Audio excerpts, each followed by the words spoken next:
ng generator ng pista mo, ano? Wala yatang kuryente ngayon sa Bataan. Ay, Balanga. Tayo boy. Malakas ang loob nito, oh. Bagay, nauna naman kasi sila na ano eh, pumuesto. Kaya first come first serve lang yan. Yung mentality ng tao ganyan, ano. First come first serve. Who comes first, who goes in.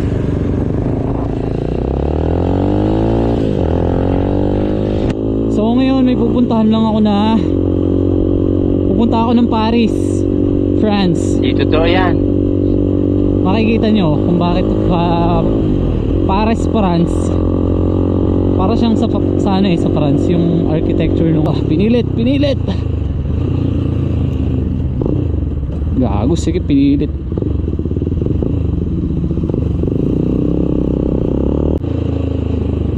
Ayokong dumaan dito, no. Magpo 4 lanes ako. Pag dito kasi medyo traffic eh pag umaga.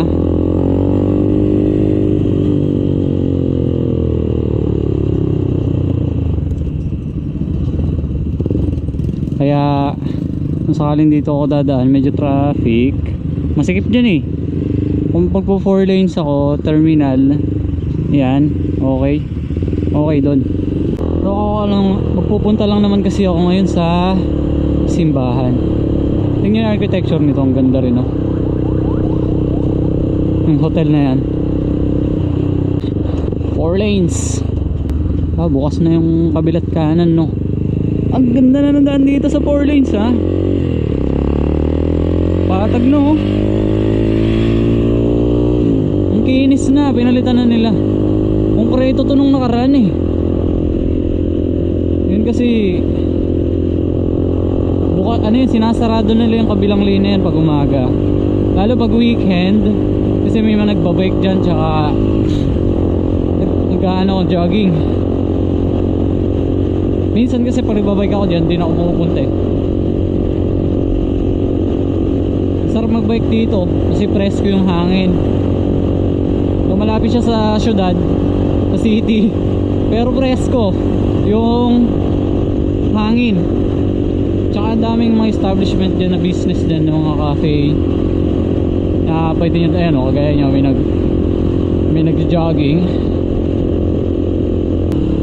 Sunrise, masilaw muna kayo.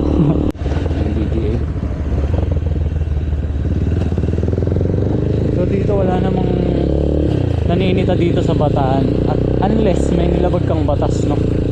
Ako nahuli na ako dito madaming beses sa Balanga.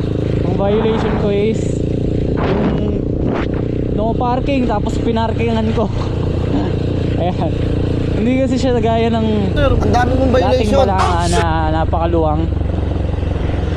Yung tipong halimbawa may merchant ka na pupuntahan, kahit bumili ka lang sa gilid, mag-park ka, okay na.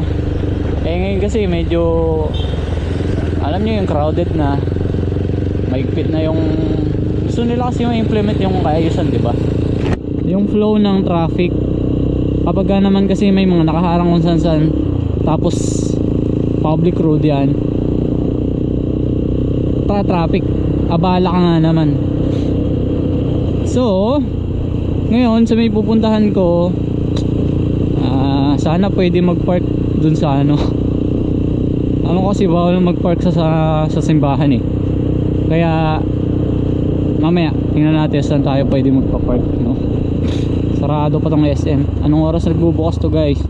10 AM Manila.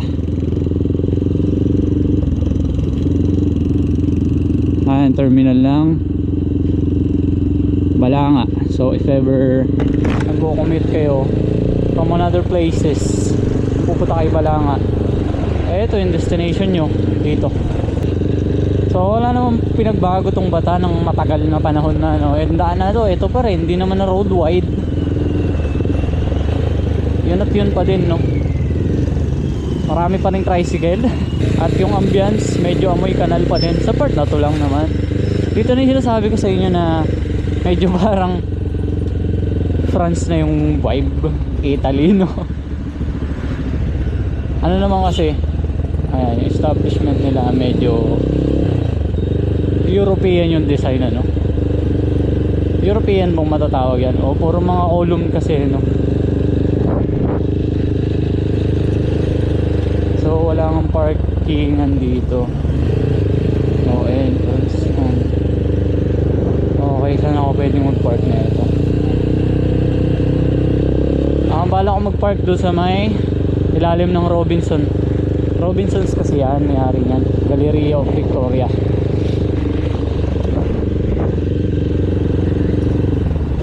Yan, dito ako mag-park. So if ever na punta kayong Balanga, no, di baling magbayad kayo ng parking fee kaysa magbayad kayo ng ticket sa MBDA. Yan, no.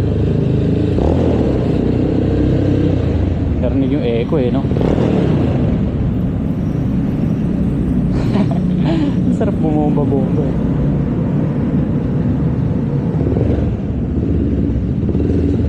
Ito na lang tayo. Medyo amoy tuyo dito ah. Ito na lang, para mamaya diretso exit na tayo doon. Lakad gaming muna tayo dito, no. Labas tayo ng parking. Yan, naghahanap ako ng ano eh, leather boots. Palitan na natin to. Bumili akong black shoes. Ay, brown shoes pala to, kulay brown eh. Ang mura, 450 lang. Tapos leather na.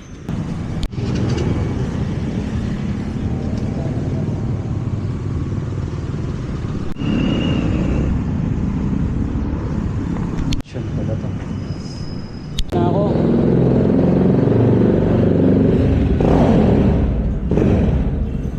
Anong oras na ba? Hindi ko na napansin yung oras, no. So ayun na yung mga ginawa ko dito ngayon, no. Namili ng sapatos. Kompleto na kasi dito eh. May simbahan, may mga tindahan, at kung ano-ano pa. May munisipyo, dyan na lahat. Ay, nakalimutan ko mag-ano, may kukunin pala ako.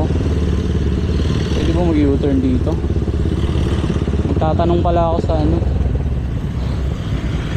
Punta tayo ng SSS. Punta tayo ng SSID.